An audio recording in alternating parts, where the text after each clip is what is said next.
ಅವ್ರ ಪಕ್ಷದ ನಿಲುವಿನಲ್ಲಿ BJP ನಿಲುವಿನಲ್ಲಿ ಅವ್ರ ತೀರ್ಮಾನ ತಗೊಂಡು ಮಾಡ್ತಾ ಇದ್ದಾರೆ.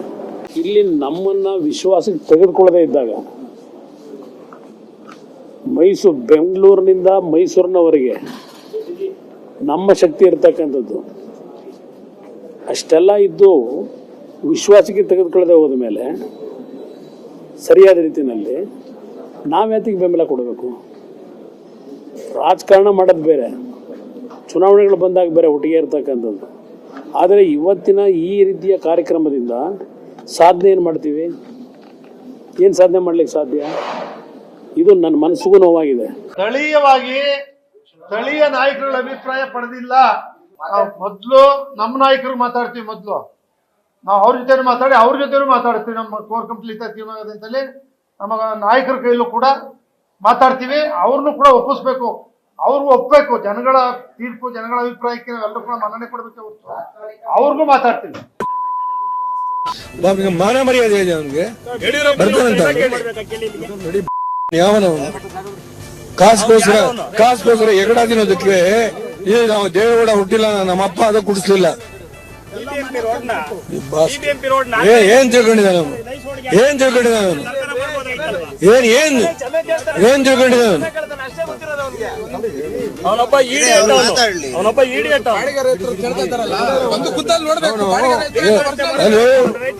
ಏನ್ ತಿಳ್ಕೊಂಡಿದ್ದಾನೆ ದೇವೇಗೌಡನ? ಹುಟ್ಟು ನನ್ನ ಜೀವನ ಮೇಲೆ ಹೋರಾಟ ಮಾಡ್ಕೊಂಡ್ ಬಂದಿರೋನು. ಶೋಭಾ ಕರಂದ್ಲಾಜೆ ನನ್ನ ಮನೆ ಬಾಲಿ ಕಳಿಸಿ ನಾನು ರಾಜೀನಾಮೆ ಕೊಡ್ತೀನಿ ಬಿಜೆಪಿಗೆ, ನನ್ನ ಮಂತ್ರಿ ಮಾಡುವಂತ ಭಿಕ್ಷೆ ಬಿಡುದು ನನಗೆ ಹೇಳ್ತಾನೆ ನಾನು. ಹೂ ಇಸ್ ದಟ್ ನಾನ್ಸೆನ್ಸ್? ಶಿವಕುಮಾರ್ ಅವರೇ, ನಾಳೆ ಪಶ್ಚಾತ್ತಾಪ ಪಡೋರಿದ್ದೀರ. ಯಾವುದೋ ಮಾಡಬಾರ್ದಂತ ಒಂದು ಅಕ್ಷಮ್ಯ ಅಪರಾಧ ಮಾಡಿ ಎಲ್ಲರನ್ನ ರಕ್ಷಣೆ ಮಾಡಿ ಈ ನಾಡಿನ ಜನರ ನಂಬಿಕೆ ವಿಶ್ವಾಸ ದ್ರೋಹ ಮಾಡಿದಂತ ಒಬ್ಬ ವ್ಯಕ್ತಿಯನ್ನ ಮುಖ್ಯಮಂತ್ರಿ ಆಗಿ ಕುಣಿಸಕ್ಕೆ ನೀವು ರಕ್ಷಣೆಯನ್ನು ಕೊಟ್ರಿ. ಮಾನ್ಯ ಶಿವಕುಮಾರ್ ಅವರೇ, ನಮ್ಮ ಹೋರಾಟ ಏನಿದ್ರು ಭ್ರಷ್ಟ ಅಧಿಕಾರ ದಾಹದಿಂದ ಕುಣಿದು ಕುಪ್ಪಳಿಸ್ತಾ ಇರುವಂತ ಅಪ್ಪ ಮಕ್ಕಳ ಬಗ್ಗೆ ನಮ್ಮ ಹೋರಾಟನೇ ಹೊರತು ಕಾಂಗ್ರೆಸ್ನ ವಿರುದ್ಧ ಅಲ್ಲ. ಶಿವಕುಮಾರ್ ಅವರೇ, ನಿಮ್ಮನ್ನ ಇನ್ನು ಕೆಲವೇ ತಿಂಗಳುಗಳಲ್ಲಿ ಕಾಂಗ್ರೆಸ್ ಅನ್ನುವಂತ ಹೆಸರನ್ನ ಇಲ್ಲದಂತೆ ಅಪ್ಪ ಮಕ್ಕಳು ಸೇರಿ ಮಾಡದೇ ಇದ್ದ ನನ್ನ ಯಡಿಯೂರಪ್ಪ ನೀವು ಕರಿಬೇಡಿ. ನಾಗರ ಹಾವಿನ ರೋಷಕ್ಕೆ ಶಿವಕುಮಾರ್ ಅವರೇ 12 ವರ್ಷ ಆಯಸ್ಸಂತೆ. ಕುಮಾರಸ್ವಾಮಿ ಅವರ ರೋಷಕ್ಕೆ ನಾಗರ ಹಾವಿಗಿಂತಲೂ ಹೆಚ್ಚು ದೀರ್ಘಾಯುಸ್ಸು. ದುರ್ಯೋಧನ ಕುಮಾರಸ್ವಾಮಿ ಅವರ ಮನೆ ದೇವರಾಗಿರ್ಬೇಕು. ಯಾಕಂದ್ರೆ ದುರ್ಯೋಧನನ ಉರ್ಗಪಾತಕ, ಆತನ ಲಾಂಛನ ನಾಗರಹಾವು, ವಿನಾಶವೇ ದುರ್ಯೋಧನನ ಸಂಕಲ್ಪ. ಅದೇ ರೀತಿ ಕುಮಾರಸ್ವಾಮಿ ಅವರಿಗೂ ಕೂಡ ವಿನಾಶಕೋರನ ಬಾಯಲ್ಲಿ ವಿಕಾಸದ ಮಂತ್ರಗಳನ್ನು ಕೇಳುವಂತಹದ್ದು ಕೊಳ್ಳಿ ದೇವ ಭಗವದ್ಗೀತೆಯನ್ನು ಪಠಿಸಿದಂತೆ ಅನ್ನುವಂಥದ್ದು ನನ್ನ ಸ್ಪಷ್ಟವಾದಂತ ಮಾತು. ಕುಮಾರಸ್ವಾಮಿ ಅವರ ಚರಿತ್ರೆನೇ ಹಾಗೆ ಸ್ವಾಮಿ, ನಂಬಿದವ್ರನ್ನ ಮುಗಿಸುವಂತಹದ್ದು, ಸಂದರ್ಭಕ್ಕೊಂದು ಬಣ್ಣ ಬದಲಾಯಿಸುವ ಈ ನವೀನ ಸಾಂದರ್ಭಿಕ ಶಿಶುವಿನ ಪಿತೂರಿಯೇ ಪಿತ್ರಾರ್ಜಿತ ಆಸ್ತಿ ಹೇಳೋಕೆ ಇಚ್ಛೆ ಪಡ್ತಾನೆ. ಪ್ರಜಾತಂತ್ರ ವ್ಯವಸ್ಥೆನಲ್ಲಿ ವಿರೋಧ ಪಕ್ಷದಲ್ಲಿ ಕುಂತ್ಕೊಂಡು ನಾನೇನ್ ಮಾತಾಡಬೇಕು ಅನ್ನೋದನ್ನ ದೇವೇಗೌಡರಿಂದ ಪಾಠ ಕಲಿಯುವಂತ ಅಗತ್ಯ ಇಲ್ಲ. ನಾಡಿನ 6.5 ಕೋಟಿ ಜನ ಎಲ್ಲವನ್ನ ನೋಡಿದ್ದಾರೆ. ವಾಸ್ತವಿಕ ಸತ್ಯಾಂಶವನ್ನ ಜನರಿಗೆ ತಿಳಿಸುವಂತ ಪ್ರಯತ್ನ ಮಾಡಿದ್ದೇನೆ. ಅವರು ಮಾಡಿದಂತ ಎಲ್ಲ ಹಗರಣಗಳನ್ನ, ಕೆಲವು ಅಂಶಗಳನ್ನ ಬಯಲು ಮಾಡಿದ್ದೇನೆ. ಬರುವಂತ ದಿವಸಗಳಲ್ಲಿ ಇನ್ನು ಅನೇಕ ಏನು ನಾವು ಸತ್ಯ ಹರಿಶ್ಚಂದ್ರ ನಮ್ಮ ಮನೆ ಹುಟ್ಟಿದ್ರು ಅನ್ನೋ ರೀತಿ ಮಾತನಾಡ್ತಾರಲ್ಲ ಅಪ್ಪ ಮಕ್ಕಳು, ಅದಕ್ಕೆ ಏನೇನು ಮಾಹಿತಿಗಳನ್ನ ಇನ್ನೂ ಹೆಚ್ಚು ಕೊಡಬೇಕಾಗಿದೆಯೋ ಹಂತವಾಗಿ ಕೊಡ್ತೇನೆ. ನೋಡಿ, ಮಾಜಿ ಮುಖ್ಯಮಂತ್ರಿಗಳಾದಂಥ ಸನ್ಮಾನ್ಯ HD ಕುಮಾರಸ್ವಾಮಿ ಅವರು ಹಿಂದೆ ತಮ್ಮ ಆಡಳಿತ ಅವಧಿಯಲ್ಲಿ ಯಾವ ರೀತಿ ತಾವು ತಮ್ಮ ಜೊತೆಗೆ ಇಡೀ ಕುಟುಂಬವೇ ಆಡಳಿತದಲ್ಲಿ ಹಾಗೆ ಮುಳುಗೋಗಿತ್ತು ಅನ್ನೋದು ರಾಜ್ಯ ಜನ ನೋಡಿದ್ದಾರೆ. PWD ಡಿಪಾರ್ಟ್ಮೆಂಟಲ್ಲಿ ಯಾವ ರೀತಿ 700ಕ್ಕೂ ಹೆಚ್ಚು ಅಧಿಕಾರಿಗಳನ್ನ ರಾತ್ರೋರಾತ್ರಿ ಪ್ರಮೋಷನ್ ಮಾಡಿ ಯಾವ ರೀತಿ ವರ್ಗಾವಣೆ ಮಾಡಿದ್ರು ಅಂತಕ್ಕಂಥದ್ದನ್ನ ರಾಜ್ಯ ಜನ ನೋಡಿದ್ದಾರೆ. ಸ್ವಾಮಿ ಅವರು ಬಹಳ ಶ್ರೀರಾಮಚಂದ್ರರವರು ಆರೋಪಗಳನ್ನ ಮಾಡಿ ಹಿಟ್ ಅಂಡ್ ರನ್ ಅಂತ ಹೇಳ್ಬೇಕಾಗತ್ತೆ. ಇವರು ಅಂದ್ರೆ ಹಿಟ್ ಅಂಡ್ ರನ್, ಸುಮ್ಮನೆ ಆರೋಪಗಳನ್ನ ಮಾಡಿ ದೊಡ್ಡ ಪ್ರಚಾರನ ಗಿಟ್ಟಿಸ್ಕೊಂಡು ಹೋಗುವಂತ ಕೆಲಸ ಹಿಂದೆನೂ ಕೂಡ ಮಾಡಿದ್ದಾರೆ, ಈಗಲೂ ಕೂಡ ಮಾಡೋಂತ ಪ್ರಯತ್ನ ಮಾಡಿದ್ದಾರೆ. ಯಾರಪ್ಪ ಅವನು? ಅವ್ರಿಗೆ ಏನ್ ಗೊತ್ತಿದೆ? ಅವನಿಗೆ ಅಷ್ಟು ಪ್ರಾಮಾಣಿಕತೆ ಕೊಟ್ಟುಕೊಂಡ ಹುಡುಗನಿಗೆ ನೆನ್ನೆ ಮೊನ್ನೆ ಯಾವೊಂದು BJP ಪಕ್ಷದ ನಾಯಕ ಅಂತ ಬಿಂಬಿಸ್ಕೊಂಡು ಹೊರಟಿದ್ದಾರೆ. ಪಾಪ ಮನುಷ್ಯನಿಗೆ ಏನ್ ಗೊತ್ತಿದೆ? ಆ ಹುಡುಗನಿಗೆ ದುಡ್ಡು ಲಪಟಾಯಿಸೋದು ಒಂದೇ ಗೊತ್ತಿರೋದು. ಬೊಕ್ಕಸ ಇಲ್ಲದೆ ಇರೋದು, ಖಾಲಿಯಾಗಿರೋದು. ಪಾಪ ಈಗೇನೋ ಹೇಳಿದ್ರಲ್ಲ ಅವನೇರ ಹೆಸರನ್ನ ಹುಡುಗಂದು, ಅವ್ರಿಗೆ ಬೊಕ್ಕಸ ಏನು ಖಾಲಿ ಇದೆ, ಅದನ್ನ ತುಂಬಿಸ್ಕೊಳ್ಳಿಕ್ಕೆ ಪಾಪ ಓಡಾಡ್ತಾ ಇದ್ದಾರೆ. ಅಥವಾ ಕುಮಾರಸ್ವಾಮಿ ಅವರಿಗೆ ಕಿರಿಕಿರಿ ಮಾಡುವಂಥದ್ದೇ ನಮ್ಮ ಉದ್ದೇಶ ಅನ್ನುವಂಥ ರೀತಿಯಲ್ಲಿ ಪಾದಯಾತ್ರೆ ಮಾಡಿದ್ರು ಅನ್ನುವಂಥ ಪ್ರಶ್ನೆ ಮೂಡುವಂತೆ ಮಾಡಿದ್ದಾರೆ ಪ್ರೀತಮ್ ಗೌಡ ಮತ್ತು ಅವರ ಬೆಂಬಲಿಗರು. ನಿಮ್ಮನ್ನು ಮುಖ್ಯಮಂತ್ರಿ ಮಾಡ್ತೀವಿ, 2,500 ಕೋಟಿ ರೂಪಾಯಿ ಸಜ್ಜು ಮಾಡಿಡ್ರಂತ. ನಡ್ಡಾರ ಮನೆ ಕರ್ಕೊಂಡು ಹೋಗ್ತೀವಿ, ಅಮಿತ್ ಶಾ ಮನೆ ಹಿಂಗೆಲ್ಲ ನಡೀತಾವು. ಅದಕ್ಕೆ ಭ್ರಷ್ಟಾಚಾರ ಬರೀ ಅವರೇ ಮಾಡ್ಯಾರ್ತದ ಹೇಳುವಲ್ಲ. ವಿಜೇಂದ್ರ ಏನೇನು ಕರೋನಾದಾಗ ಎಟ್ಟು ಮಾಡ್ಯಾರ ಅದನ್ನು ತೆಗಿಲಿ ಹೊರಗೆ. ಭ್ರಷ್ಟಾಚಾರ ಮಾಡಿದವರೇ ಭ್ರಷ್ಟಾಚಾರ ವಿರುದ್ಧ ಹೋರಾಟ ಮಾಡಿದ್ರೆ ಅದಕ್ಕೇನು ಮಹತ್ವ ಇಲ್ಲ. ಮತ್ತು ಯಡಿಯೂರಪ್ಪನವ್ರಿಗೆ ಇಳಿಸ್ಲಕ್ಕೆ ಕಾರಣ ಯಾರು? ವಿಜೇಂದ್ರ. ಯಾವುದಕ್ಕೆ ಬಂದ್ರೆ ಭ್ರಷ್ಟಾಚಾರ ಮಾಡಿದ್ರು. ವಿಜೇಂದ್ರ ಎಲ್ಲ ಹಸ್ತಕ್ಷೇಪ ಮಾಡ್ಯಾನ. ಕರೋನಾದಾಗ ಎಷ್ಟು ಅವ್ಯವಹಾರ ಆಗಿದೆ ವರದಿ ಇದೆ. HK ಪಾಟೀಲ್ರು, ರಾಮಲಿಂಗಾರೆಡ್ಡಿಯವರು ವರದಿ ಕೊಟ್ಟಾರೆ. ಎಷ್ಟು ಬಡವರ ರೊಕ್ಕ ತಿಂದಾರ, ಮಾಸ್ಕ್ದಾಗ ಎಷ್ಟು ತಿಂದಾರೆ ಎಲ್ಲನೂ ತನಿಖೆ ಹಾಕಿ. ಭ್ರಷ್ಟಾಚಾರ ವಿರುದ್ಧ ಹೋರಾಟ ಮಾಡ್ಲಕತ್ತಾರಲ್ಲ, ಎಲ್ಲ ಭ್ರಷ್ಟಾಚಾರ ವಿರುದ್ಧನೂ ತನಿಖೆ ಆಗಬೇಕು. ಅದು ಯಾವುದೇ ಹೇಳ್ತಾರೆ ಇದರಲ್ಲಿ ನಾವು ವಾಲ್ಮೀಕಿದು ತೆಗೆದುಕೊಳ್ಳಿ, ಅವ್ರು ಏನು ಹೇಳ್ತಾರೆ, ನಿಮ್ಮದು ಬೋವಿ ಇದರಲ್ಲಿ ಹಗರಣ ಆಗಿದೆ, ತಾಂಡಾ ಅಭಿವೃದ್ಧಿ ನಿಗಮದಾಗ ಹಗರಣ ಆಗಿದೆ. ತೆಗೀರಪ್ಪ. ಹಂಗಾದ್ರೆ ಎಲ್ಲರದು ತುಡುಗುರದು ಎಲ್ಲರದು ಹೊರಗೆ ಬರಲಿ. ನಾ ಹೈಕಮಾಂಡಕ್ಕೂ ಹೇಳ್ತೇನೆ, ಇಂಥ ಭ್ರಷ್ಟ ಕುಟುಂಬವನ್ನು BJP ಅಧ್ಯಕ್ಷರಾಗಿ ಮುಂದುವರಿಸಬೇಕಾ? ಹಾಗಾದರೆ ನರೇಂದ್ರ ಮೋದಿಯವರು ಇವತ್ತೇನು ದೇಶದ ಜನರಿಗೆ ಏನು ಹೇಳ್ತಾರೆ, ವಂಶವಾದ ಭ್ರಷ್ಟಾಚಾರ ನಾವು ಒಪ್ಪುವುದಿಲ್ಲ ಅಂತ ಹೇಳ್ತಾರೆ. ಅದಕ್ಕೆ ಭ್ರಷ್ಟಾಚಾರನೇ ಯಾರು ವಿಜೇಂದ್ರ ಅದಾನೆ. ವಿಜೇಂದ್ರ ಭ್ರಷ್ಟಾಚಾರ ಹೊರಗೆ ಹಾಕಲಿ.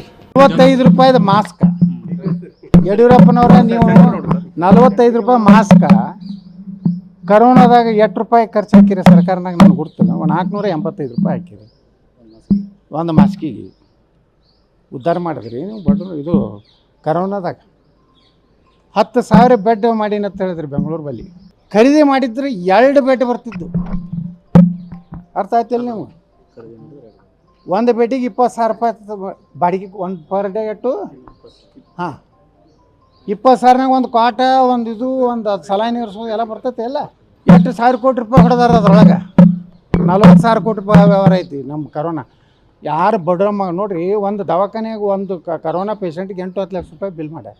ಕುಮಾರಸ್ವಾಮಿಗೆ ಇನ್ನೂ ಹೇಳ್ತಾರೆ ರೀ, ಅವ್ರಿಗೆ ಆಯಾ ವಾತಾವರಣಕ್ಕೆ ಅನುಕೂಲ ಆಗ್ತಕ್ಕಂಥ ಹೇಳಿಕೆಗಳನ್ನು ಕೊಡ್ತಾರೆ ರೀ. ಇವ್ರಿಗೆ ಸರ್ಕಾರ ನಡೆಸೋ ಯೋಗ್ಯತೆ ಇಲ್ಲ ಕುಮಾರಸ್ವಾಮಿಗೆ. ಒಬ್ಬ ಮುಖ್ಯಮಂತ್ರಿಯಾಗಿ ಸರ್ಕಾರ ನಡೆಸೋ ಯೋಗ್ಯತೆ ಇಲ್ದೇ ಸುಮ್ಮನೆ ಅವ್ರ ಮೇಲೆ ಆಪಾದನೆ ಮಾಡೋದು. ಗೆದ್ದರೆ ಮಾತ್ರ ನನ್ನಿಂದ, ಸೋತ್ರೆ ಇನ್ನೊಬ್ಬನಿಂದ, ಸಕ್ಸಸ್ಗೆಲ್ಲ ನಾನು ಕಾರಣ, ಫೇಲ್ಯೂರ್ಗೆಲ್ಲ ಇನ್ನೊಬ್ಬ ಕಾರಣ ಅಂತಂದರೆ ಕುಮಾರಸ್ವಾಮಿ ಮೂರ್ಖತನ ಇದು. ಕುಮಾರಸ್ವಾಮಿ ಈಗ ಕೇತಗನಹಳ್ಳಿ ಕಟ್ತಾ ಇದ್ದಾನಲ್ಲ, ಅದೆಲ್ಲ ದಲಿತರ ಭೂಮಿ ಹಿಂದೆ. ಅವನು ದಲಿತರ ಭೂಮಿನ ಕಬಳಿಸಿರೋದು. ಆಳೆತ್ತರದ ಗೋಡೆ ಕಟ್ತಾ ಇದ್ರಲ್ಲ ಈಗ, 20 ಅಡಿ 25 ಅಡಿ ಕೋಟೆ ಕಟ್ಕೋತಾ ಇದ್ದಾರೆ, ಟಿಪ್ಪು ಸುಲ್ತಾನ್ ಕೋಟೆನ. ಅದು ಕುಮಾರಸ್ವಾಮಿಯವ್ರು ಕಟ್ತಾ ಇರೋದು. ನಾನು ಈಗ ಅವ್ರಿಗೆ 108 ಕ್ಷೇತ್ರ ಇದೆ. ನಾನು ಮೊದಲೇ ಹೇಳಿದ್ದೆ, ಕುಮಾರಸ್ವಾಮಿ ಕೊಕ್ಕರೆ ಇದಾಗೆ ಎಲ್ಲಿ ಬೇಕಾದರೂ ಇಲ್ಲಿಂದ ಎಲ್ಲೆಲ್ಲಿ ಕೆರೆಯಲ್ಲಿ ಮೀನಿದೆ ಅಲ್ಲಲ್ಲಿ ಹೋಗ್ತಾ ಇರ್ತಾರೆ. ಭಾಳ ಜನ ನೊಂದೋಗಿದ್ದಾರೆ. ಇವ್ರಿಗೇನಂದ್ರೆ ಈಗ ಮೊದಲು ರಾಮನಗರ ಹಿಡಿದ್ರು, ಚನ್ನಪಟ್ಟಣಕ್ಕೂ ಬಂದರು. ಜಿಲ್ಲೆಯಲ್ಲಿ ಯಾರೂ ಇಲ್ಲ, ಇವರಿಬ್ಬರೇ ಅಪ್ಪ ಮಗನ ಫೋಟೋ ಹಾಕ್ಕೊಂಡು ಇಡೀ ಜಿಲ್ಲೆ ಜನ ಗುಲಾಮಗಿರಿಲಿ ಇಟ್ಕೋಬೇಕು ಅನ್ನೋದು ಅವ್ರ ಉದ್ದೇಶ. ಸನ್ಮಾನ್ಯ ಕುಮಾರಸ್ವಾಮಿಯವರು ಯಾವಾಗಲೂ ಗಾಳಿಯಲ್ಲಿ ಗುಂಡೊಡೆಯೋರಲ್ಲಿ ನಿಸ್ಸೀಮರು. ಎಲ್ಲರ ಹತ್ರ ಆಟ ಆಡ್ದಂಗಿಲ್ಲ, ಆಟ ಆಡೋಕ್ಕೆ ಪ್ರಯತ್ನ ಮಾಡಿದ್ರೆ ಅವೆಲ್ಲ ಫೇಲ್ಯೂರ್. ಇದುವರೆಗೂ ಬೇರೆ ಬೇರೆಯವ್ರಿಗೆ ತೋರಿಸ್ತೀನಿ, ಬಿಚ್ಚಿಡ್ತೀನಿ. ಅದೇನು ಬಿಚ್ಚಿಡ್ತೀಯಪ್ಪ? ಬಿಚ್ಚಿಡು. ಅದ್ಯಾವುದೋ 5 ಸ್ಟಾರ್ ಹೋಟ್ಲಲ್ಲಿ ಬಿಚ್ಚಿಡ್ತಿದ್ದಲ್ಲಪ್ಪ, ಹಂಗಲ್ಲ. ಬಿಚ್ಚಿಡ್ತೀನಿ ಅಂದಲ್ಲ, ಅಲ್ಲೆಲ್ಲ ಬಿಚ್ಚಿಡ್ತಿದ್ದೀರಲ್ಲ, ಅಲ್ಲಿ ಬಿಚ್ಚಿಟ್ಟಂಗಲ್ಲ. ಅದೇನು ಬಿಚ್ಚಿಡ್ತೀನಿ ಅಂತಿದ್ದೀರಪ್ಪ? ಬಿಚ್ಚಪ್ಪ. ಪಾಪ ನಿಮ್ಮ ಅಶ್ವಥ್ ನಾರಾಯಣದು ಇವತ್ತು ಎಂತೂ ತಿಂದಿದ್ದೀವಿ ಅಂತ ಏನು ಹೇಳಿದ್ರಲ್ಲ, ಮಾಡಿರೋದು ನೋಡಿದ್ದೀವಿ ಅಂತ. ಇಲ್ಲಿ ನೋಡಿ ಮಾಡಿರೋದು, ತಿಂತಾ ಇರೋದು ನಾನಲ್ಲ, BMS ಇಂಜಿನಿಯರಿಂಗ್ ಟ್ರಸ್ಟ್ ಏನೊಂದು ಟ್ರಸ್ಟ್ ಇತ್ತು 1954ನೇ ಇಸ್ವಿ. ಟ್ರಸ್ಟು ಬಡ ಮಕ್ಕಳಿಗೆ ವಿದ್ಯೆ ಕೊಡ್ಲಿಕ್ಕೆ ಇಟ್ಟು ಬಂದಂಥ ಟ್ರಸ್ಟು ಇವತ್ತು ಯಾರು ತಿಂತಾ ಇದ್ದಾರೆ ನೋಡಿ.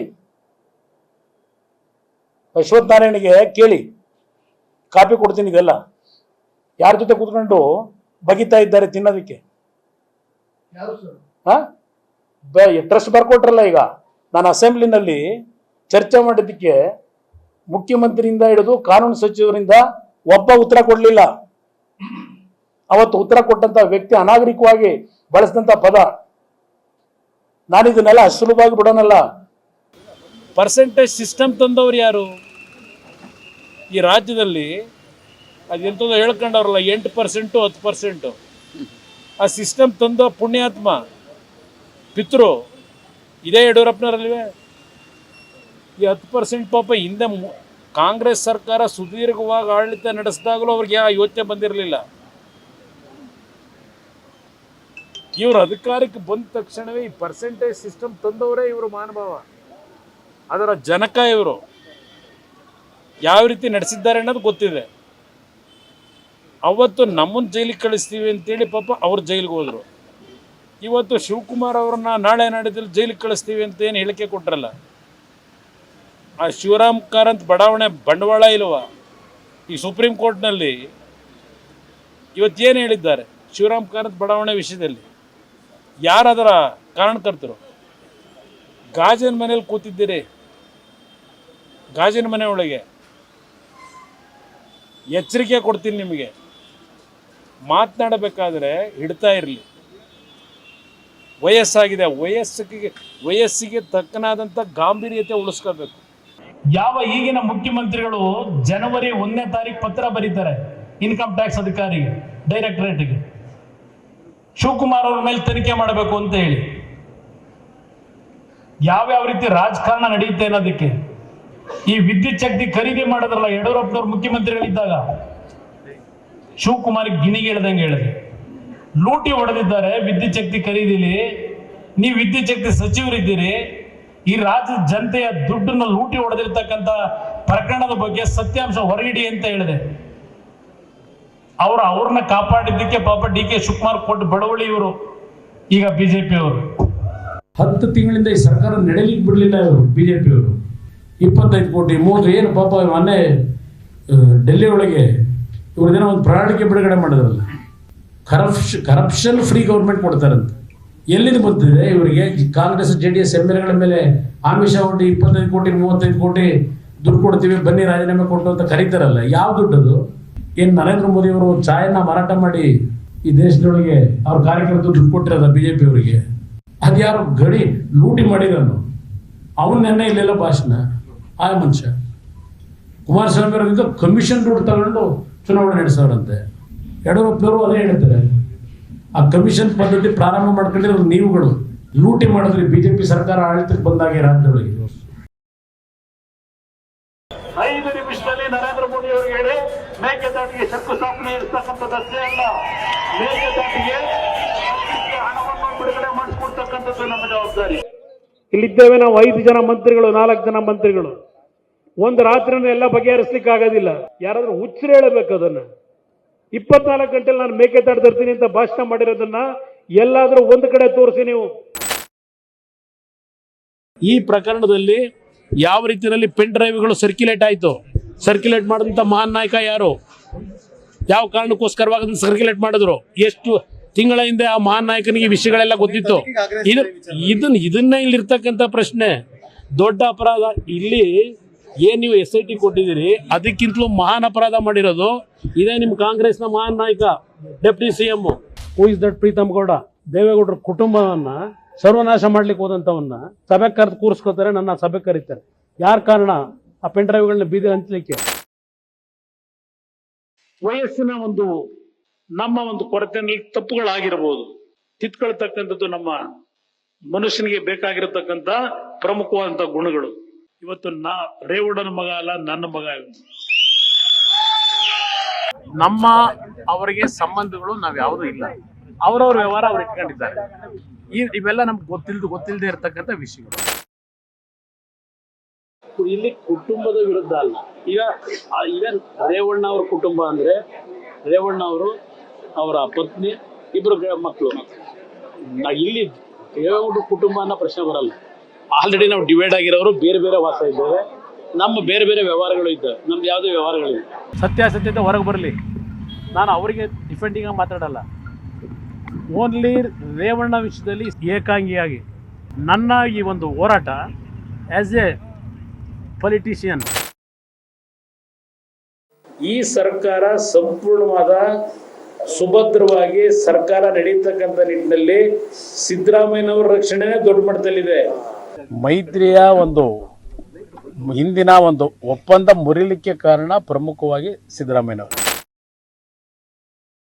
ಇವತ್ತು ಇವರು ಶ್ರೀರಾಮನ ಹೆಸರಿನಲ್ಲಿ ಅದೆಂಥದ್ದು ಪ್ರತಿ ವರ್ಷ ಅದನ್ನು ಮಾಲೆ ಬೇರೆ ಹಾಕೊಂಡು ತಾಳ ಹೊಡ್ಕೊಂಡು ಹೋಗ್ತಾರೆ ಚಿಕ್ಕಮಗಳೂರು ಬೀದಿ ಒಳಗೆ.